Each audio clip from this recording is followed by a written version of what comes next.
ಅದೃಶ್ಯ ಆಗ್ಬಿಡ್ತಾರೆ. ಅದು ಆ ಜಾಗ ನೋಡ್ಕೊಂಡು ಬರ್ತಾರೆ ಇವರು. ನೋಡ್ಕೊಂಡು ಹಿಂಗೆ ಇಂದ್ರಜಿಮ್ನ ಮಹಾರಾಜ ಗೊತ್ತಾಗುತ್ತೆ. ಅವರು ಇಂದ್ರಜಿಮ್ನ ಮಹಾರಾಜ ಎಲ್ಲ ಬರ್ತಾರೆ.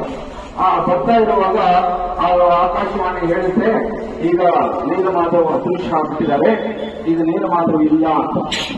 ಅಲ್ಲಿ ಇವರಿಗೆ ಇಂದ್ರಜಿಮ್ನ ಮಹಾರಾಜ ತುಂಬಾ ದುಃಖ ಆಗುತ್ತೆ.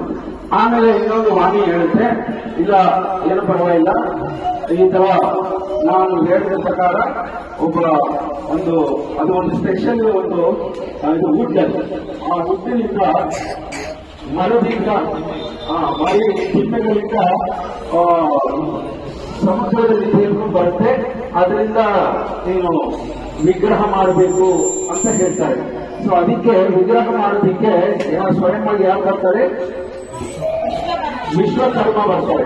ಅವರು ವಿಶ್ವಕರ್ಮ ಹೇಳ್ತಾರೆ, ನಾನು ಒಂದು ರೂಮಲ್ಲಿ ವಿಗ್ರಹಗಳನ್ನ ಮಾಡ್ತೀನಿ, ಆದರೆ ಯಾರು ಮಧ್ಯದಲ್ಲಿ ಬಂದು ಯಾರು ಬರಬಾರದು. ಒಳಗಡೆ ಹೋಗ್ಬಿಟ್ಟು ಡೈಲಿ ಸೌಂಡ್ ಬರ್ತಾ ಇರುತ್ತೆ, ಸೌಂಡ್ ಬರ್ತಾ ಇರುತ್ತೆ, ವಿಗ್ರಹ ಮಾಡ್ತಾ ಇರ್ತಾರೆ.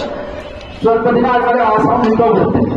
ಆವಾಗ ಮಹಾರಾಜ ಗೊತ್ತಾಗುತ್ತೆ, ಈ ವಿಶ್ವಕರ್ಮ ತುಂಬ ವಯಸ್ಸಾಗಿರೋರು, ಇವ್ರೇನಾದ್ರು ಆರೋಗ್ಯ ಮಾಡ್ಬಿಟ್ಟು ಬಾಗಿ ತೆಗೆದ್ಬಿಡ್ತಾರೆ.